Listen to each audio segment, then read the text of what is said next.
Assalamualaikum warahmatullahi wabarakatuh. Halo guys, perkenalkan nama saya Zahra Lasaka. Saya dari kelas 1B jurusan Pendidikan Bahasa Arab YIN Sultan Amai Gorontalo. Baiklah, saya akan menjelaskan identitas artikel aksiologi yang diambil dari Jurnal Filsafat Indonesia yang ditulis oleh Rosnawati, Ahmad Syukri, Badarus Syamsi, Ahmad Fadil Rizki. Pengertian aksiologi. Pengertian secara etimologi. Kata aksiologi berasal dari bahasa Yunani yang terdiri dari dua kata, yaitu aksios yang berarti layak atau pantas, dan logos yang berarti ilmu atau studi mengenai. Selain itu, nilai juga berasal dari bahasa Latin valere yang berarti berguna, mampu akan berdaya, berlaku atau kuat, yang bermakna kualitas. Sesuatu hal yang menjadikan dapat disuka, diinginkan, bermanfaat, atau menjadi objek kepentingan. Namun juga bisa bermakna sebagai apa yang dihargai, dinilai tinggi, atau dihargai sebagai suatu kebaikan. Istilah aksiologi dalam pandangan agama Islam bukanlah merupakan hal yang baru karena Nabi Muhammad SAW selalu meminta setiap pagi dengan berdoa, Allahumma inni as'aluka ilman nafi'an wa rizqan thayyiban wa amalan mutaqabbalan, yang artinya, ya Allah, sungguh aku memohon kepadamu ilmu yang bermanfaat, rizki yang baik, dan amal yang diterima. Hadis riwayat Ibnu Sunni dan Ibnu Majah. Jadi, aksiologi akan terkait dengan kemanfaatan daripada ilmu yang membicarakan tentang value atau nilai suatu kehidupan. Istilah aksiologi yang berasal dari bahasa Yunani yang terdiri dari dua kata, yaitu aksion yang berarti nilai dan logos yang berarti teori. Selanjutnya, aksiologis dalam wacana filsafat mengacu pada persoalan etika atau moral dan estetika atau keindahan. Etika yaitu pengertian secara etimologi. Etika berasal dari bahasa Yunani, yaitu dari kata etikos atau etos yang berarti adat, kebiasaan, dan praktik. Secara umum, etika merupakan teori mengenai tingkah laku atau tindak tanduk perbuatan manusia yang dipandang dari aspek nilai mengenai tingkah laku yang teori baik dan buruknya yang dapat ditentukan oleh akal. Dalam pandangan para ahli, etika secara garis besar dapat diklasifikasi ke dalam 3 bidang studi, yaitu etika deskriptif, etika normatif, dan etika metaetika. Etika deskriptif menguraikan dan menjelaskan kesadaran dan pengalaman moral secara deskriptif yang digolongkan dalam bidang ilmu, pengetahuan empiris, dan berkaitan dengan sosiologi. Etika normatif memberikan petunjuk penuntut dalam mengambil keputusan yang menyangkut baik dan buruk atau benar dan salah. Metaetika yang diungkapkan lewat pernyataan etis yang membenarkan atau menyalahkan suatu tindakan. Estetika adalah ilmu yang membahas bagaimana keindahan dapat terbentuk, serta bagaimana dapat merasakannya. Sebuah keindahan yang sudah terbentuk tentunya harus dapat dirasakan oleh banyak orang.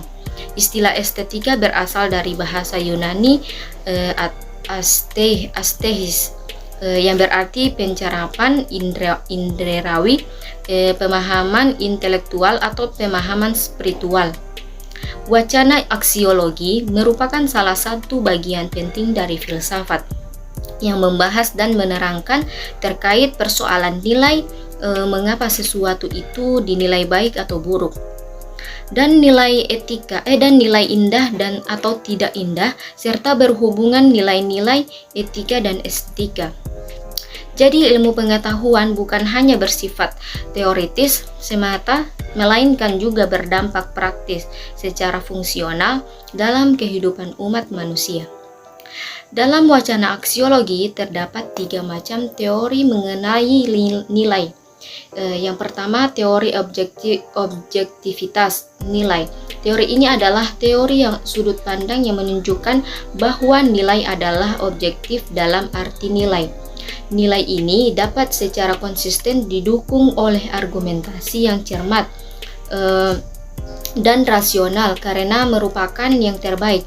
Nilai, norma, dan cita-cita adalah elemen yang ada dalam objek atau ada dalam realitas objektif atau diberikan kepada objek mulai daya tarik. Yang kedua, teori subjektivitas nilai, yaitu pandangan bahwa nilai-nilai seperti kebaikan, kebenaran, keindahan tidak ada dalam dunia real objektif, tetapi merupakan perasaan-perasaan, sikap-sikap pribadi dan merupakan penafsiran atas kenyataan. Pandangan ini mereduksi penentuan nilai ke dalam statement yang berkaitan dengan sikap mental terhadap suatu objek atau situasi. Nilai memiliki realitas hanya sebagian suatu keadaan pikiran terhadap suatu objek. Relativisme nilai. Relativisme nilai adalah pandangan yang memiliki beberapa prinsip sebagai berikut. Yang pertama, bahwa nilai-nilai bersifat relatif karena berhubungan dengan preferensi atau sikap, keinginan, ketidaksukaan atau perasaan, selera, kecenderungan, dan sebagainya, baik secara sosial maupun pribadi, yang dikondisikan oleh lingkungan, kebudayaan, dan keturunan. Yang kedua, bahwa nilai-nilai berbeda secara